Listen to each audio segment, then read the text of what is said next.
In the beginning, there was darkness, and then, bang, giving birth to an endless expanding existence of time, space, and matter. Now see further than we've ever imagined, beyond the limits of our existence, in a place we call the universe. Chaotic and breathtaking, their beauty forms from the emptiness of space. Nebulas are everything in the galaxy that stars are not. Wisps of matter, at times coming together, at others flying apart. Filmy veils, billowing masses, some dark, some glowing in brilliant colors, many taking the shapes of things that are eerily familiar. It's interesting when people look at nebulas, they sort of start seeing things in it. Neither stars nor planets, they are the crown jewels of the galaxy. The universe reveals its awesome display of stellar birth, death, and the cycle of creation inside the nebulas.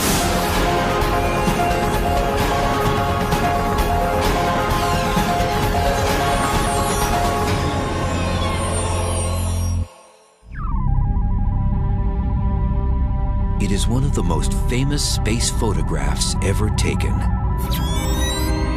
As seen by the Hubble Space Telescope, it shows the pillars of creation. Massive columns of dust and gas 7 light-years long. As big as they are, the pillars are just a small part of an immense stellar nursery 6,500 light-years from Earth, called the Eagle Nebula. Nebulas of all kinds are scattered among the stars everywhere and are among the most spectacular sights in ours or any galaxy. Nebulae are beautiful, all of them. They really strike the eye. From the Greek word for cloud, nebulas are just that. Clouds of interstellar gas and dust, rarely visible to the naked eye. But with telescopes in space and on Earth, their beauty is revealed. Glowing, reflecting, or obscuring the galaxy's light. They are regions where stars are born, where stars die, and where explosions rack the very fabric of space-time. Nebulas have fantastic shapes, like clouds in the sky on a summer day. They often evoke imagery that hits very close to home. Images of flowers, images of insects, images of people. It's interesting when people look at nebula, it's like a Rorschach chess. They sort of start seeing things in it. Although nebulas are labeled with numbers from astronomical catalogs, many also have names inspired by their locations or shapes. It's not difficult, for instance, to see why this is called the Butterfly Nebula, or this is known as the Horsehead Nebula. The list goes on. The Orion Nebula, the Ghosthead Nebula, the Stingray Nebula, the Helix Nebula, the Cat's Eye Nebula, the North American Nebula, the Pelican Nebula. The astonishing forms nebulas take make them the tourist attractions of the galaxy. If you've got the family in a flying saucer and you're careening through the Milky Way looking for an interesting rest stop, you're going to go to a nebula. Like tourist attractions on Earth, faraway nebulas entice us for a closer look. Man, it's a hike.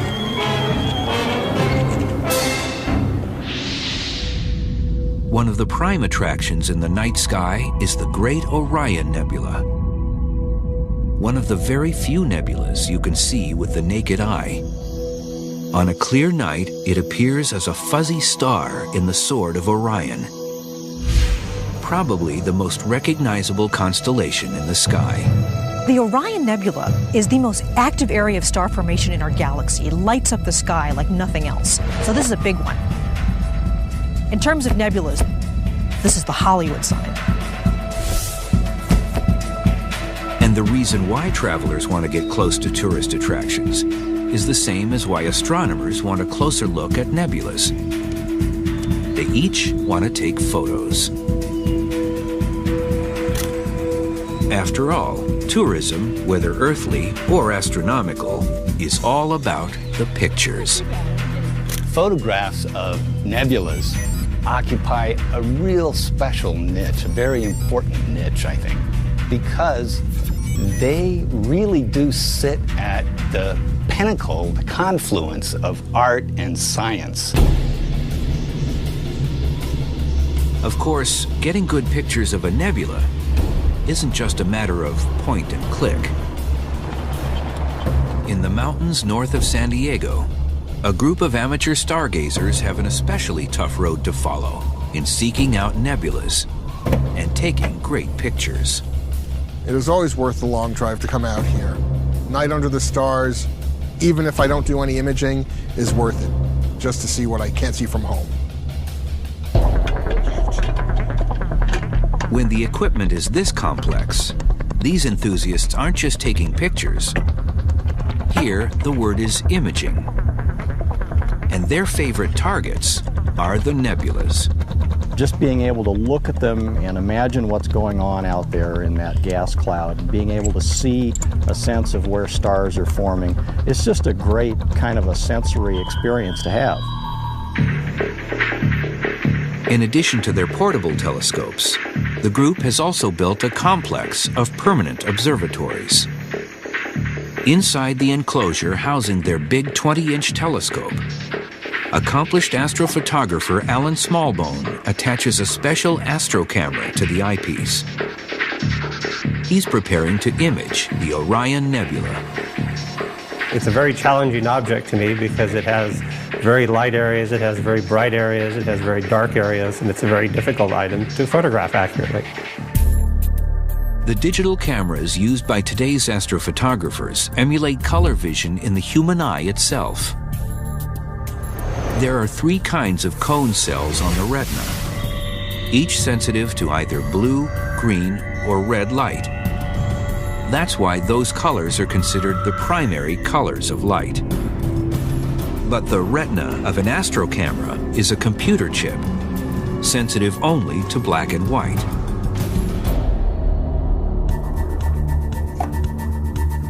So for color photos, it uses red, green, and blue filters, taking at least one shot with each one. It's often called the RGB technique and is standard for producing more natural color.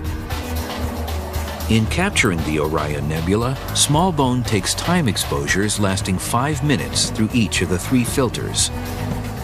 But nebulas are so dim that for the best photos, he often needs dozens of exposures, with times totaling as much as 14 hours. No one ever said this was easy.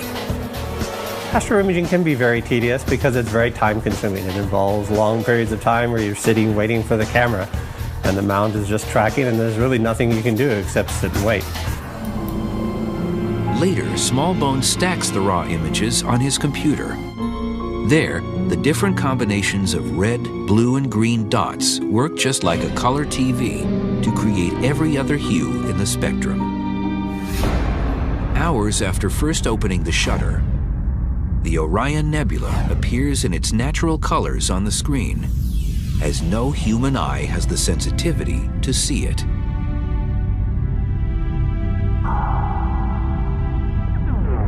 The striking images of these and other nebulas demonstrate the essential reason astrophotography is indispensable when it comes to the nebulas. The combination of a telescope and a camera actually allows you to see details and structures in the nebulae that you couldn't see with your own eye because they're so faint and diffuse.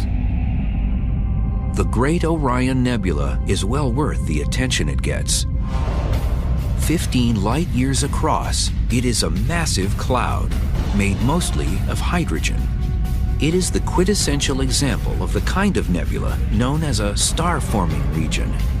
It is the cradle of the most massive stars that are born in our galaxy. and it is the closest example of that process to us.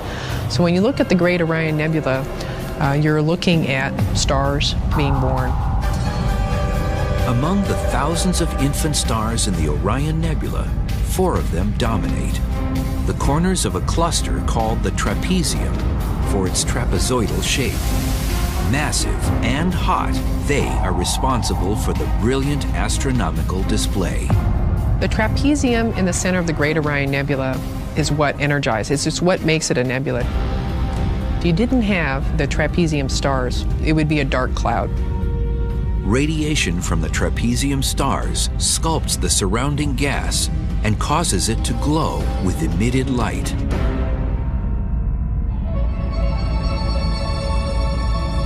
What would it be like to fly through the Orion Nebula in a spacecraft?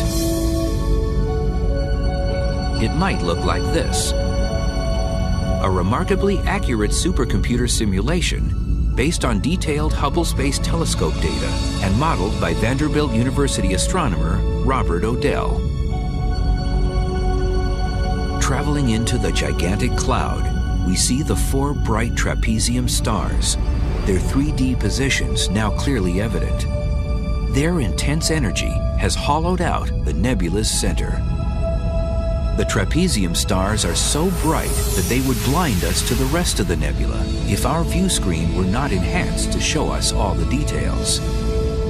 The dark globs scattered about called proplyds, or protoplanetary disks, are blankets of dust surrounding newly formed stars, forced into teardrop shapes by energetic stellar winds from the trapezium. One of them clearly shows a ring of debris orbiting its central star, strong evidence that a new system of planets is forming. Our route out of the Orion Nebula shows us the angle at which we see it from Earth. But at 1,300 light years away, it shrinks to a minor smudge in our field of view. Imagine how it would look at only 4 light years, the distance to the nearest star. The Orion Nebula, if we were as close to the Orion Nebula as the nearest star is to us, it would be so bright that we wouldn't be aware of the dark sky. We wouldn't see the other stars. We would almost not be aware of other galaxies just because it would be so bright. Our whole world would be the Orion Nebula and the sun.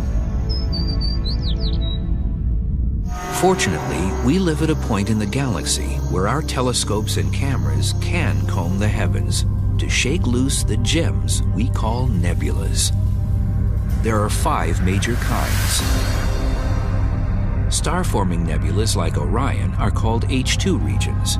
H2 describes the thin hydrogen excited by hot stars to emit light. In other places, there are reflection nebulas, where the bright stars have driven away the surrounding gas, leaving mostly dust to reflect starlight. Planetary nebulas are formed during the slow dying stages of ordinary stars and produce some of the most intriguing displays of shape and color in the galaxy. Supernova remnants are also leftovers from stellar deaths, but from massive stars which end their lives in immense explosions. And finally, there are the dark nebulas, clouds of interstellar gas and dust, visible usually because they appear in silhouette against the bright nebulas behind them. In time, stars will burst into existence within them. But the very origin of the galaxy's clouds, stars, gas, and dust is the most intriguing phenomenon of all. Springing from the mysterious interstellar medium, the riddle of the nebulas is how they can form from what is almost nothing at all. Space and its vast emptiness has much more to it than meets the eye. Filling the distances between the Sun and all its galactic neighbors is the neutral interstellar medium, or ISM. When we think about the blackness between stars, we sometimes think there's nothing there but the vacuum of space. But actually, even the so-called vacuum of space is full of dust and gas. Now, it's quite rarefied. How rarefied? Perhaps better than the best vacuum we can create on the planet Earth. The particles in the interstellar medium are 90% hydrogen atoms, 10% helium, and trace amounts of other elements and tiny specks of dust. Existence of the gas and dust is evident by looking at the Milky Way, the band of stars we see in the edge-on view of our home galaxy from Earth. There, the dark spaces seem to be empty, but in reality, the opposite is true. Those spaces aren't devoid of stars.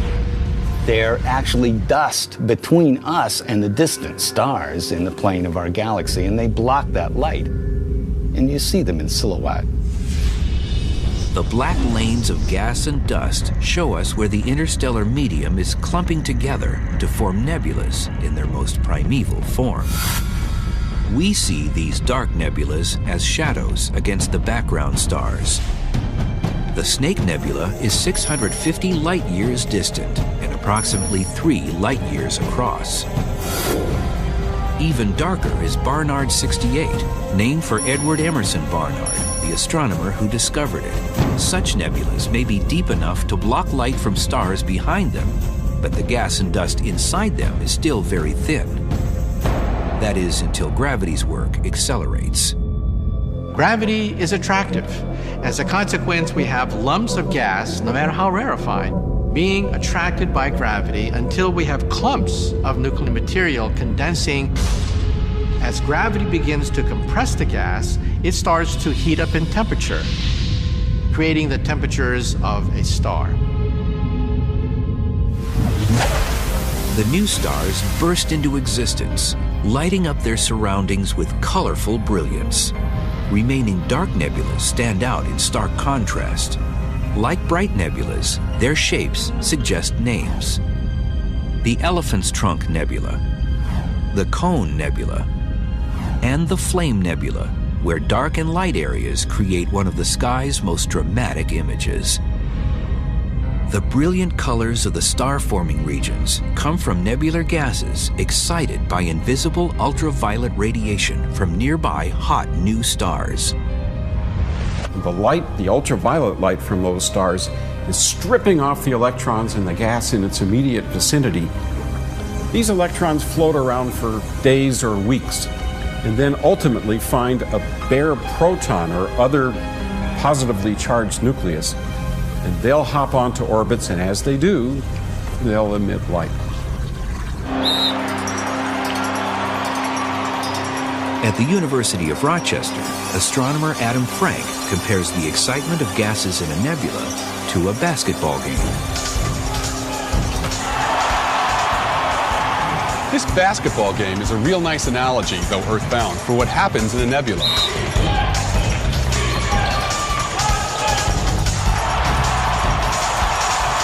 Down on the court, you've got Rochester going up against NYU. The basketball players are a lot like the stars at the center of the nebula. When something exciting happens on the court, you see the crowd getting all excited. The crowd stands up, they cheer, they emit energy. In this case, it's sound energy, but in the nebula, it would be light. This is exactly the same thing that happens when an electron gets ripped off an atom, flies around for a while, and then finds another atom to recombine with, and emits energy at the same time.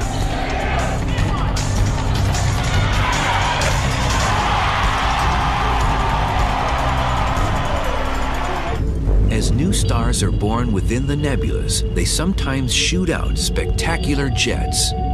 This one is 3 trillion miles long. The jets are nebulas in their own right, generated by the orbiting cloud of gas and dust sending material into the young star. Because of rotation, it first forms an accretion disk, which is kind of like a frisbee spinning around the young star, building the young star. Now, there's always magnetic fields in all of this gas, and as the disk spins, material loads up onto the field lines, as we say, and it spins and then is flung out into space. Eventually, the field lines get bent around, collimating the jet, creating a nice solid jet column. Along with stellar jets, the galaxy's nebulas display a wild variety of bubbles, shock waves, pillars, and even mountains. These are called the mountains of creation.